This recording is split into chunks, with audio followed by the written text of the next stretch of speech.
The Shackles of Belief by Anthony Reynolds. A short story from League of Legends. Read to you by Prestige Edition. With a full voice cast provided by 11 Labs.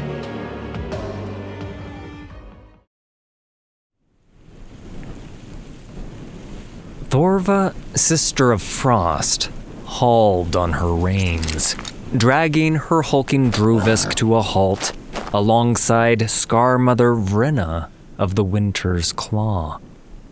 The shaggy-furred beast snorted in protest, hot breath steaming the air. "Hush, Ice Tooth," Thorva said. The bone charms and totems wrapped around her wrist rattled as she patted her ill-tempered mount. A bone-chilling wind whipped across the desolate landscape, yet alone among the raiding party, Thorva did not wear heavy furs and leathers. Her arms, tattooed with swirling indigo ink, were bare to the elements. But she gave no indication of discomfort, for the cold had long relinquished its claim on her. The imposing figure of Scarmother Vrinna sat astride another Druvisk boar, a tusked behemoth even larger than the one Thorva rode. It snarled and stamped one massive cloven hoof, eyeing Thorva balefully. A sharp kick from Vrinna silenced it. The Scarmother was a ruthless veteran, her victories many and bloody. But Thorva refused to be overawed. Her name was not yet known across the Freljord like the Scarmother's, but she was a shamanka, one who dreamed the will of the gods, and even the most powerful matriarchs in the Freljord were wise to respect the old faith. The rest of the Winter's Claw raiding party had reined in, awaiting their Scarmother and shamanka. They had been traveling at pace for much of the day, heading east deep into Avarosan territory. This was their first stoppage in hours, and they took the opportunity to slide from their saddles, stretching their backs and shaking out numb legs. The wind picked up, whipping Thorva with snow and ice. "A storm is coming in," she said. Vrinna, her face riven with old scars, did not reply and continued to stare southward. Vrinna's right eye was clouded and blind, and there was a streak of white in her dark hair. Whatever had caused her wounds had certainly left its mark. Among the Winter's Claw, such scars were a source of pride and reverence, the mark of a survivor. "You see something?" asked Thorva. Vrinna nodded and continued staring into the distance. Thorva narrowed her gaze, but could see little through the worsening weather. "I see nothing." "You have two good eyes, yet you are more blind than I am, girl," snapped Vrinna. Frost formed around Thorva's knuckles as her hands clenched, and her irises turned ice blue. Nevertheless, she reined in her anger, forcing herself to take a deep breath. It was clear Scarmother Vrinna, like most of the Winter's Claw, had little time for her or her beliefs. It likely didn't help that Thorva had chosen to join this raiding party uninvited. No doubt she thought the shamanka joining them may distract those more inclined to superstition, undermining their purpose and her authority. In truth, a vague but compelling instinct had urged Thorva to join the raid, despite the Scar Mother's initial protests. And she had long ago learned to trust such impulses as a gift. The gods wanted her here, but for what purpose she knew not. There, a mile to the south, Pointed Vrinna. near that rocky outcrop. See? Thorva nodded, finally. A lone figure could just be made out, little more than a shadow against the snow. How Vrinna had spotted it in the first place was beyond her. Thorva frowned as she felt an itching sensation prickle the back of her neck. There was something strange about whoever this was. The wind billowed, and the figure was obscured once more. Yet the persistent unease Thorva felt remained. An Havarosan scout. No, Said Vrinna, shaking her head. they are trudging straight through a deepening drift. Not even a child of the Freljord would make a mistake like that. An outsider, then. But this far north. Scar Mother Vrinna shrugged. The Avarosans do not follow the old ways.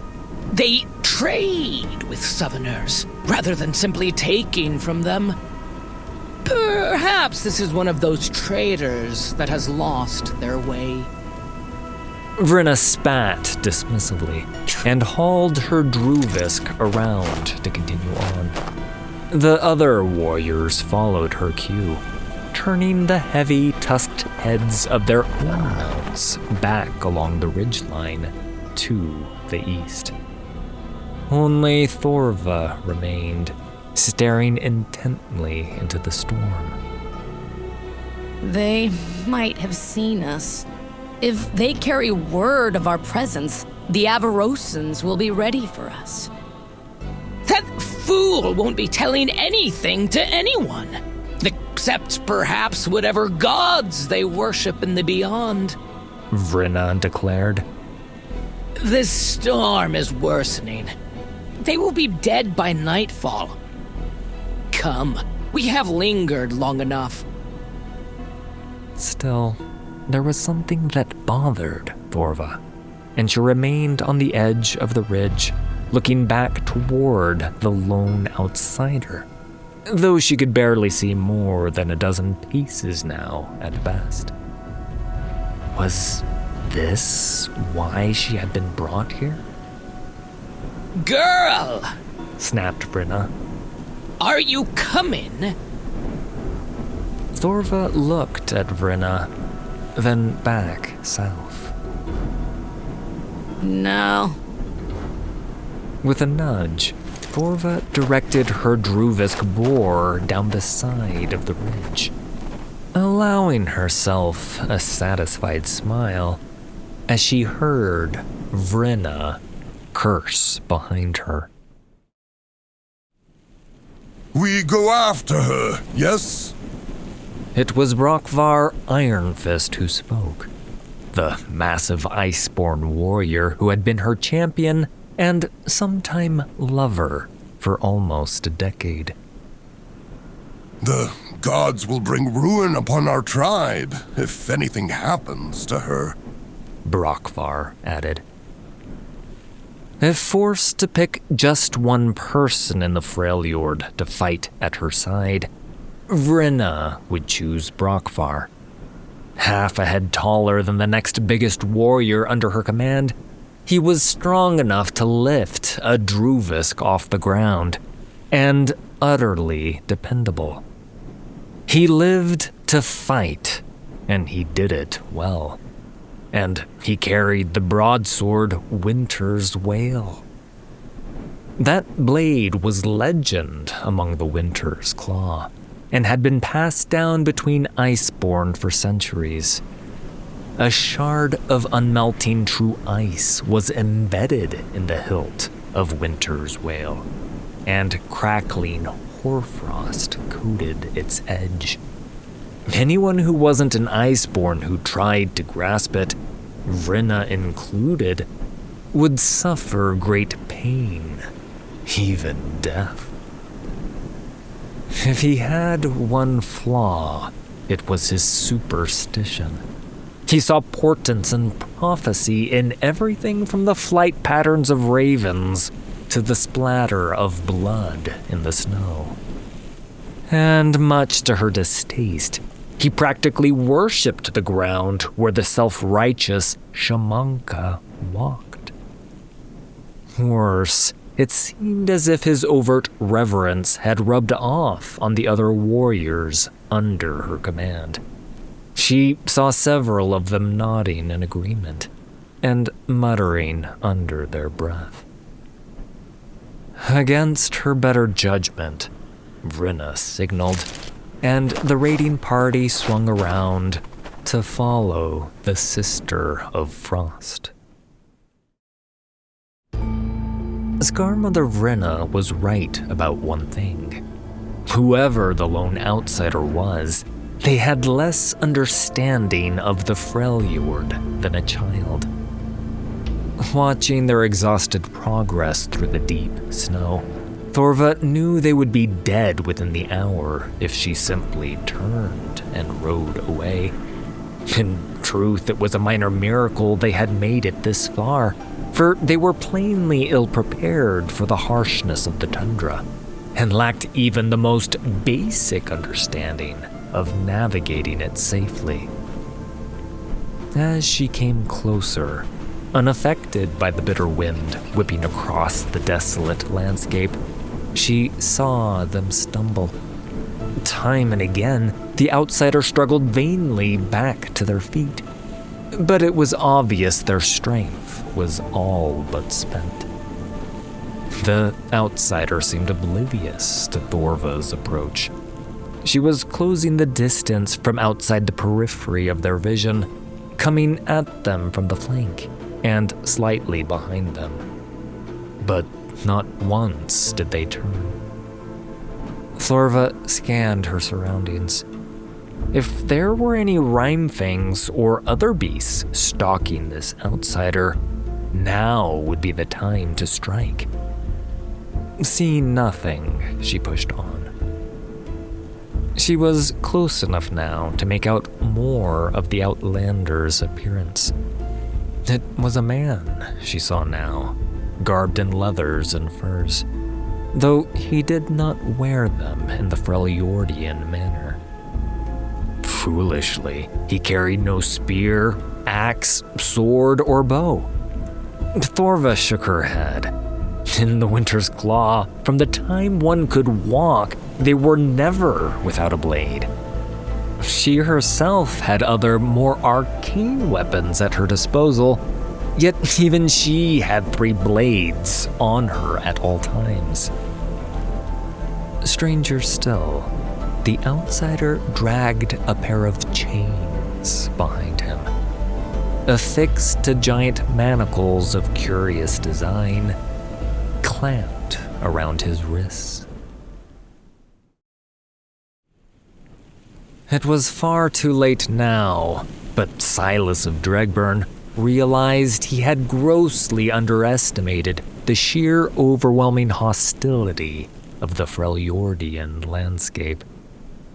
He understood that there was great magical power here in the north, and now he was here, he could practically feel it in his bones. But it seemed now that it had been a mistake to come here.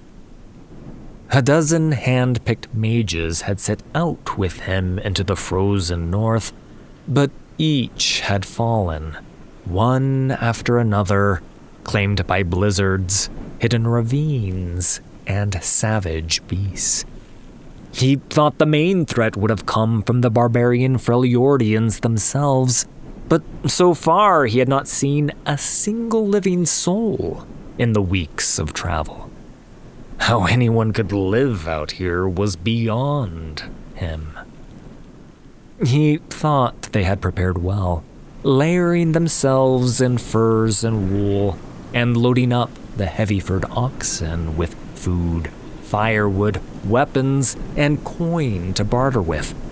Coin liberated from the coffers and chests of the tax collectors and nobility of his homeland of Demacia. Not even the oxen had survived this far, though, and now Silas walked alone. Sheer force of will and the burning desire to see the monarchy and noble houses of Demacia fall drove him on. Already he had fomented considerable resistance within the boundaries of Demacia itself, had lit the fires of rebellion, but had realized he needed more fuel to see it truly burn. In his cell in Demacia, he had consumed every book, chronicle, and tome he was able to get a hold of. And in several of them, there had been references of the great and terrible sorcery and ancient magic far to the north. That was the power he needed. Even now, facing death, he believed the power he sought was close. Nevertheless, not even his stubbornness was enough to overcome the relentless cold. His hands and toes were already turning black and had long gone numb, and a heavy lethargy hung upon him like a weight, dragging him down. He thought he had seen a column of riders upon a distant ridge some time back, but he was not sure if that was real or some fevered delusion brought on by exhaustion and the freezing temperature. To stop was to die, though. He knew that well enough. He would find this power in the north, or he would be damned. And so he slogged on, one foot in front of the other. But he made it only a dozen more steps before he fell face first into the snow and lay still. Thorva shook her head as she saw the outsider fall, and urged Icetooth forward. The man didn't make any move to get up this time. For all she knew, he was dead, finally claimed by the unrelenting elements that she herself no longer felt. Once she was close, Thorva slid from her saddle, sinking almost to her knees as she landed. She approached the face-down man warily, crunching through the snow.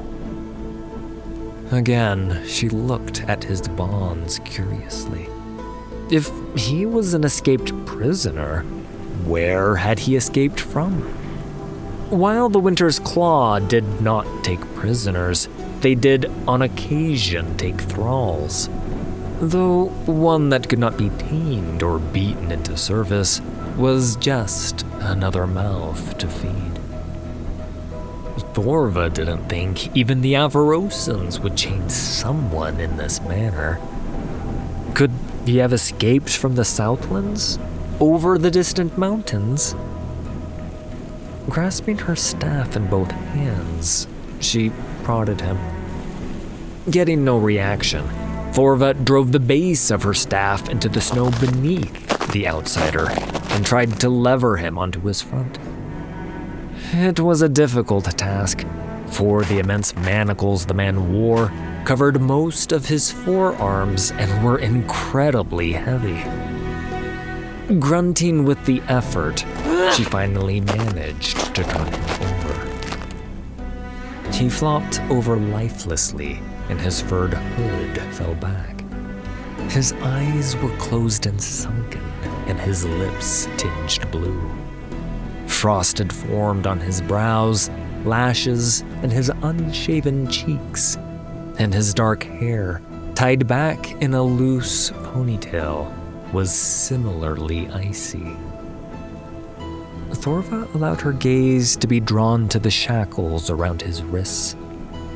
The Sister of Frost had traveled widely, the duties of her faith taking her to many different tribes over the years. Yet these restraints, made of some unknown pale stone, were unlike anything she had seen before. There was something deeply unsettling about them. It was vaguely uncomfortable even to look upon the chains, and they had clearly been made in such a manner that they were never intended to be removed. What had this stranger done to warrant having such things around his wrists? It must have been a terrible crime, she decided. Kneeling in the snow at his side, Thorva tried to fathom why she had been guided here. The gods had clearly brought her here, just as they had directed her in the past. But why? The man was still unconscious, if not yet dead. Had she been brought here to save him? Or was it what he brought with him that was important? Thorva's gaze returned to the stranger's bonds. Making her decision, she reached toward one of them. Before she had even touched the pale stone, her fingertips began to tingle. The man's eyes snapped suddenly open. Thorva jerked back in shock, but she was too slow. The man tore off one of his gloves and grabbed her by the arm. And even as Thorva tried to summon her gods-given power, she felt it ripped out of her, forcibly drained from the core of her being.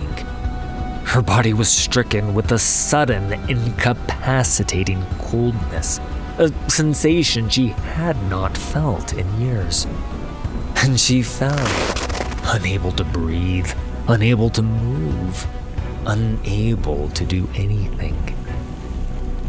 As the cold took her, she dimly registered color returning to the stranger's face, as if he were suddenly being warmed by a hearth. A hint of a smile curled his lips. Thank you, he said. Then he released his grip, and Thorva fell back into the snow with a gasp, empty and drained.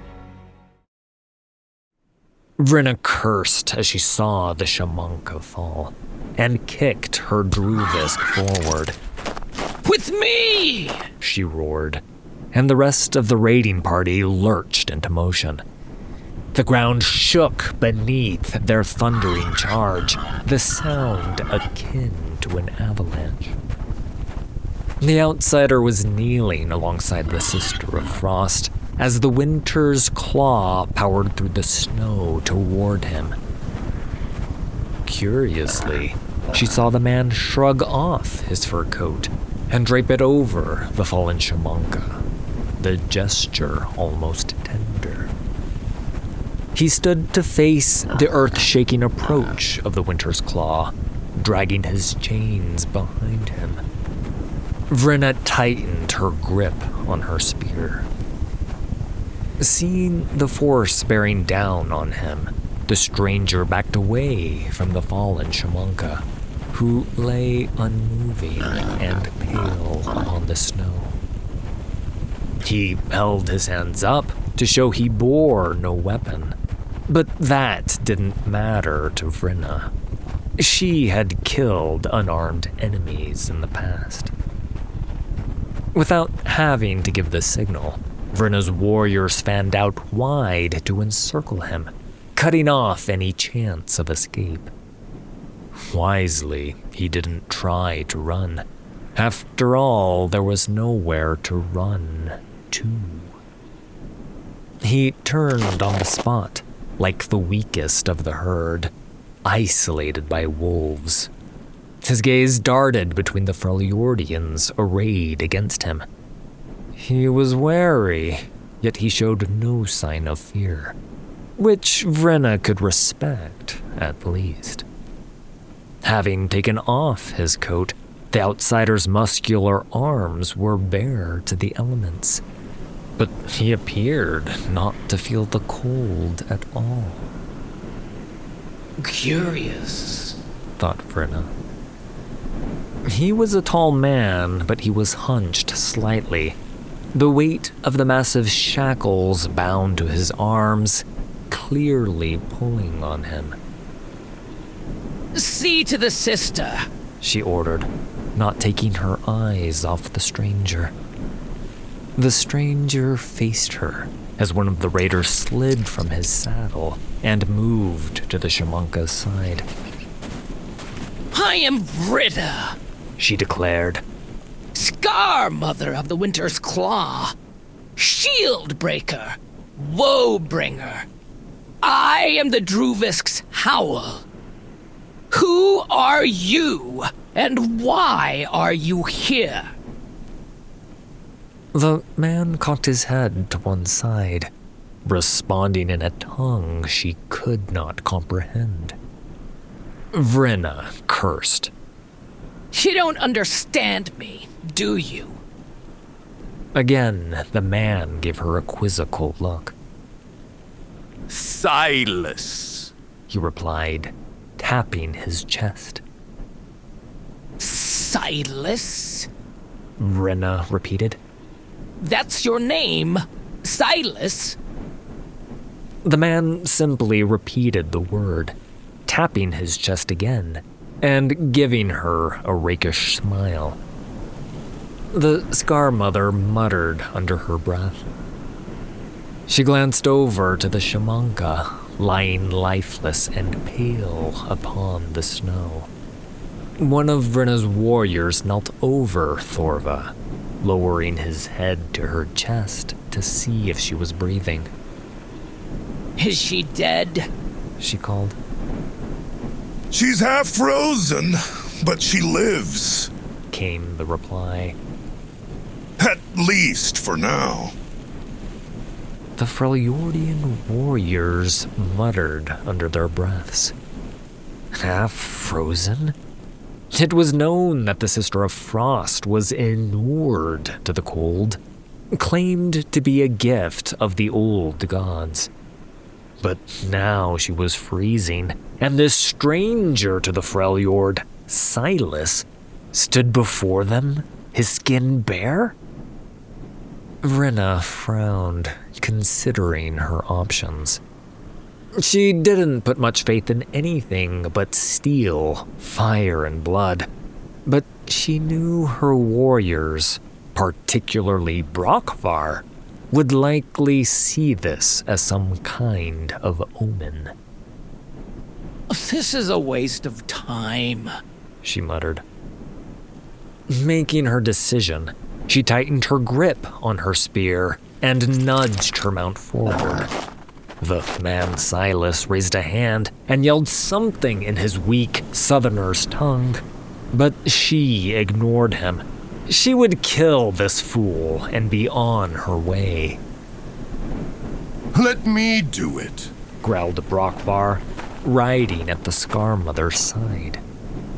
Vrenna's brow raised. He did this to the revered sister. Brockvar answered her silent question, stabbing a meaty finger toward the fallen shamanka. It would be my honor to punish him beneath the eyes of the gods. The outsider looked between Vrenna and Brockvar. Did he have any understanding that his fate was about to be determined? Vrenna shrugged. He's yours. Brockvar dropped off his mount, rose to his full, towering height. The man Silas was not small, but Brockvar made him look it. The Iceborn unsheathed Winter's wail from the scabbard across his back and began to walk grimly toward the outsider. The last time Thorva had truly felt the cold had been when she was a child, not even 6 winters of age. She had chased a snow hare out onto a frozen lake, laughing as she went. She had not realized the ice beneath her was so thin until the awful cracking sound right before it gave way. With a strangled cry, she plunged into the icy black depths. Such was the shocking suddenness of the bone-chilling cold that all the air was driven from her lungs, and her limbs instantly seized up, stiffening in agonizing cramps.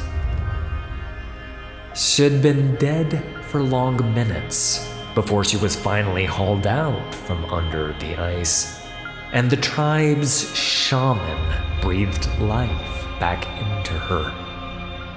She first manifested her God's given power that night.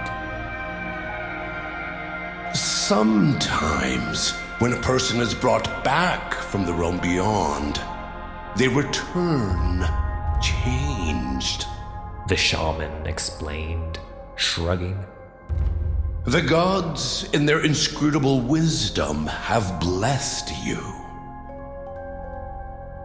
In the days that followed, she had found herself impervious to the cold, able to walk through freezing blizzards bare-skinned with no ill effect. Now, once again, she was that scared little girl she'd been, sinking slowly as the hole in the ice above got further and further away. Only this time she was staring up at the sky, unblinking. Numb and breathless, Thorva lay on the ground, hearing nothing, feeling nothing. The cold infused her. It was her. Was this the reason she had been brought here? To give her life to the outsider, that he may fulfill whatever it was the gods had decreed. Nevertheless, an ineffable fear slowed her descent into oblivion. Even if it were the gods' will for her to die in the outsider's place, Thorva knew in her heart that Vrinna would not let him live. And so she began to fight back toward the surface. Brakvar Iron Fist went straight for the killing blow. Charging forward, Winter's wail hissing through the air and trailing icy fog in its wake. That blow would have split an ice troll in half had it landed. But the outsider was surprisingly quick, given he was weighed down by restraints. He darted back from the lethal strike and whipped his chains around in a whirling arc. They swung past Brakvar's face, barely missing the Iceborn warrior as he snarled in fury. Still, he didn't reel back, as perhaps the outsider had expected. He was as tough as the mountains and was exceptionally fast for such a big man. He lashed out, striking his opponent across the side of the head with a powerful backhand punch. And Vrinna winced as the smaller man was sent flying. The outsider struggled to pick himself off the ground as the Iceborn stalked toward him, but finally regained his footing. In truth, Vrinna was impressed that he was able to get up at all. Still, he merely prolonged the inevitable outcome. His face set in grim resolve, Brakvar closed in for the kill. Silas's gaze narrowed as he focused on the barbarian's weapon. The pale ice shard in its hilt was glowing brightly, and crackling hoarfrost covered the blade. The magic that chunk of ice exuded was unlike anything Silas had encountered before. It was primal, dangerous, and unfettered.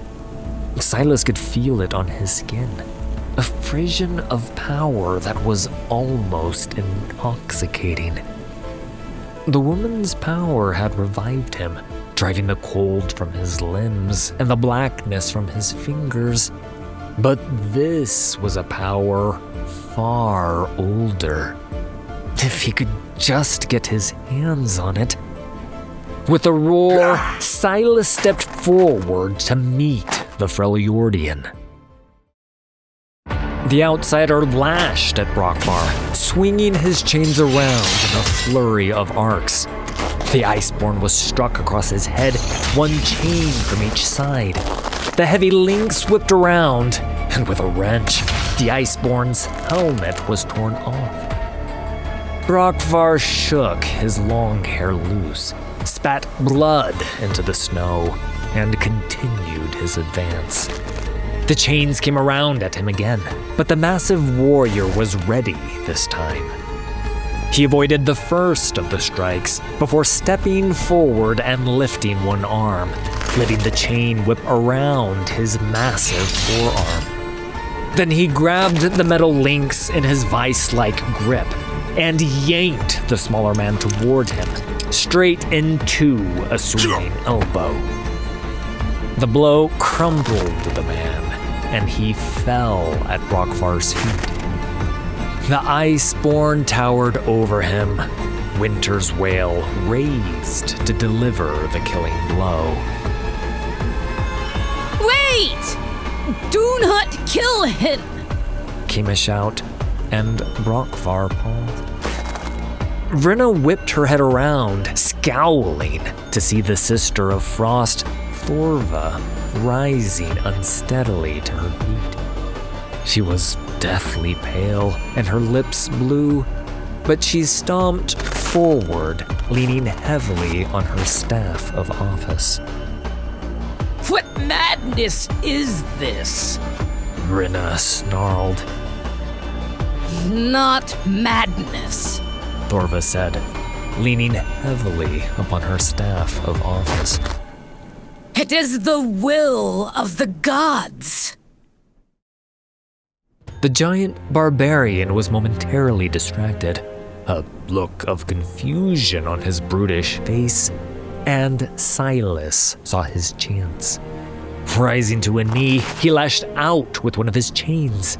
It whipped around the blade of his opponent, and with a sharp tug, he tore it from the man's grasp. It landed in the snow nearby, and Silas leapt upon it eagerly. Grinning, he picked up the broadsword, and agony seared through him. Vrinna shook her head at the fool. Only an Iceborne could hold a true ice weapon. For anyone else, it was a death sentence. The outsider released Winter's Wail, roaring as the cold shot up his arm. He dropped to his knees, clutching his arm, even as it began to freeze. The killing power of the true ice began at his hand, but was steadily working its way down his arm toward his heart. The gods wanted this? Vrinna scoffed, gesturing at the outsider. The Shamunka scowled, but said nothing. But then the gods are nothing if not fickle and cruel, added Vrinna, shrugging. Perhaps they simply wanted him to suffer. Brockvar retrieved Winter's Wail, hefting it without harm. The outsider stared up at him, anguish and confusion written upon his face as the lethal power of the true ice consumed him. Put him out of his misery, ordered Brenna. Brockvar's iron gaze shifted to the Shumanka, looking for her approval. Anger surged within Brenna. If the gods want him saved, then they can intervene, she snapped. Thorva served and venerated the old gods of the Freljord, but she did not claim to know their will. Nor had she often witnessed them intervene directly in mortal matters. And yet, it seemed impossible that what happened next was purely coincidental. The outsider was lying on the snowpack, shivering and convulsing. The true ice had almost claimed him, but he continued to fight it, reaching out one shuddering hand toward the iceborn warrior. Thorva knew what the Demacian was capable of, how he had siphoned her power with but one brief touch. She could have warned the iceborn veteran, but she did not. Silas was dying, but even in death, his will to keep fighting was strong. In desperation, he reached out toward the towering barbarian looming above him. He grabbed hold of the warrior's boot, but the barbarian kicked his clawing hand away. The bearded giant looked down at him piteously, as one would a wretched dog in the street. It was the same way the nobility looked down on the lesser-born in Demacia, and Silas's anger surged. That anger fueled him, and with a last burst of his dying strength, he sprang off the ground and grasped the Freljordian giant around his throat. Ancient, raw, elemental magic instantly began to infuse him. Silas may have been unable to grasp the Freljordian ice weapon, but he could still draw from its power, using the barbarian's flesh as its conduit. It took no more than a moment. The barbarian staggered back, unsure of what had just happened. Silas smiled, and his eyes began to glow with an icy pale light. He turned his attention to his frozen arm, holding it before him. With the surge of his newfound power, he made the ice reverse its direction. It crept back down his arm and then was gone, leaving his flesh unharmed. Then he turned his attention to the warrior standing aghast before him. Now then, He said. Where were we? Brockvar stepped back away from the outsider, gaping in wonder. What is he? Snarled Vrinna. Iceborn? No. Thorva interjected, eyes blazing with faith. He is something else. Vrinna had seen enough. In one smooth, well-practiced motion, she reversed her grip on her spear and, standing in the saddle, hurled it at the stranger, putting all her might and weight behind it. It hurtled straight toward him, but the man thrust a hand out, fingers splayed, and the ground before him erupted. Amid a grinding series of cracks, a protective wall of towering ice spikes surged up from below. Vrinna's spear slammed deep into the ice, but could not penetrate it. It was left shuddering in place, embedded a solid foot into the barrier, and leaving the outsider completely unharmed. Vrinna gaped at the magical barrier, even as it collapsed on the crater, falling as quickly as it had appeared. The outsider stood revealed, laughing and looking in wonder at his hands, now rimmed with frost and radiating pale blue light, like the underside of an iceberg. He looked up at Vrenna, frozen fog emanating from his eyes, and began to gather the primal frozen power within him once more. A spinning orb of magic, like a self-contained blizzard, began to form between his hands. The Winter's Claw fingered their weapons uneasily, unsure of themselves in the face of what was clearly Freljordian magic. Thorva called out something then, though the words made no sense to Vrenna. She glanced at the Shamanka in surprise. She spoke the outsider's tongue? There was much about the Sister of Frost that she did not know, it seemed, and her distrust deepened. The Shamanka and the stranger spoke for a time, while Vrenna watched on, gritting her teeth. What does the outsider say? She snapped, finally losing patience. He says we share a common enemy. Thorva explained. He says we can help each other. Vrenna frowned. Who? The Avarosans? We raid them as we always have, but we are not at war. I believe he means his own people. The Demacians across the mountains. He is a traitor, then? Vrenna said. Why would we trust one who would betray his own? The Mother of Scars would know how you would aid our tribe, Thorva said, addressing the outsider in his own tongue. Make your offer, else your soul will journey to the beyond, here and now. Silas gave his answer, speaking directly to Vrenna. Thorva watched him carefully as he spoke, asking several times for clarifications of words she did not immediately understand.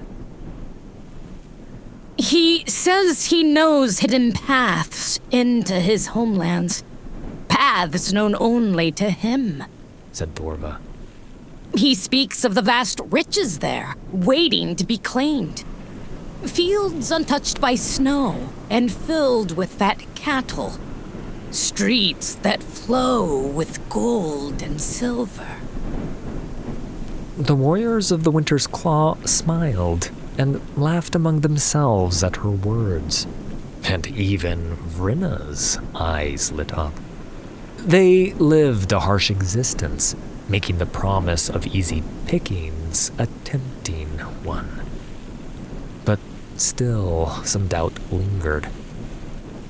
How do we know he would not lead us into a trap? Challenged Vrenna. We cannot trust him. Better to kill him here and now, and not be led astray by his golden tongue. Thorva began, picking her lie carefully.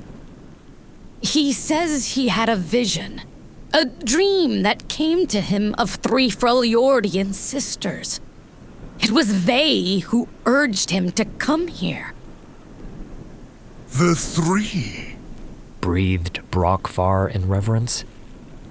He speaks of Avarosa, Cyrilda, and Lysandra.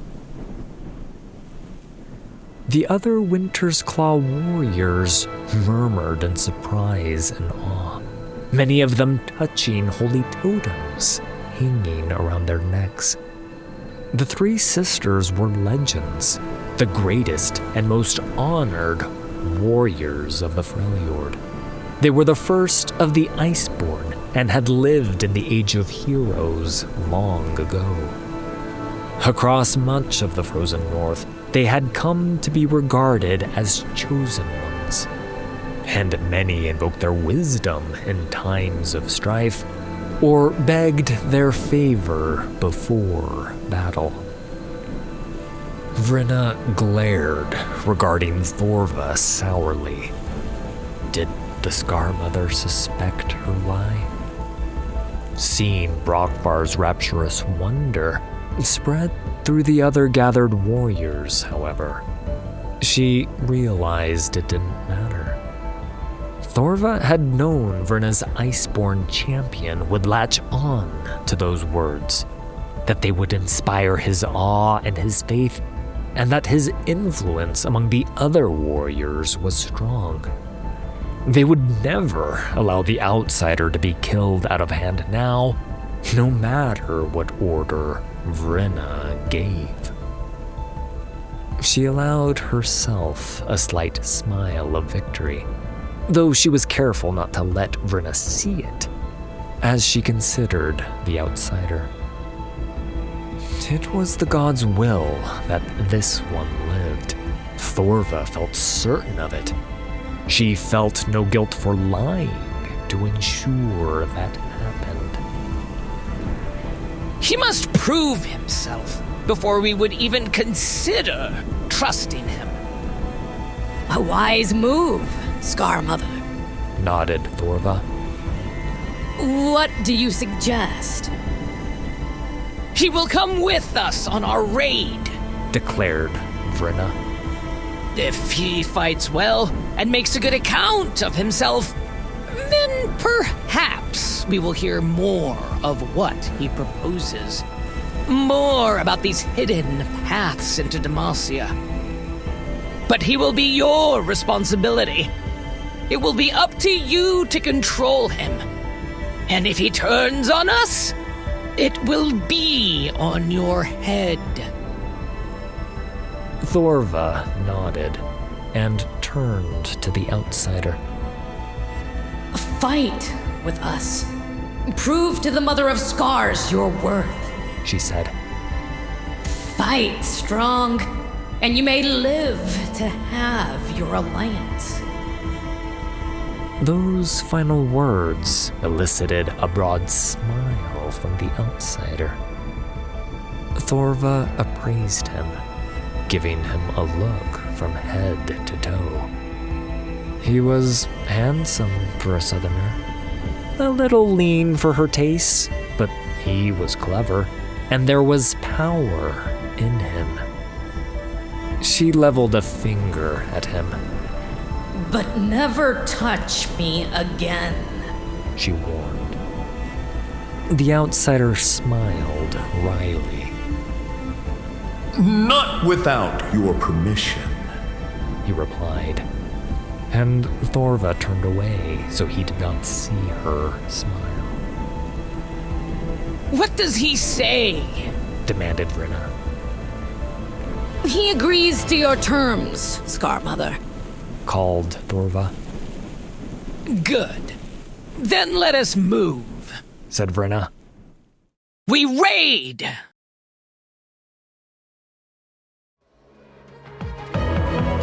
Thank you all for listening. This community is amazing. All credit for these stories goes to Riot Games and League of Legends. Now, go forth and sow the seeds of rebellion. Like this video, subscribe, and together we'll take back what is ours.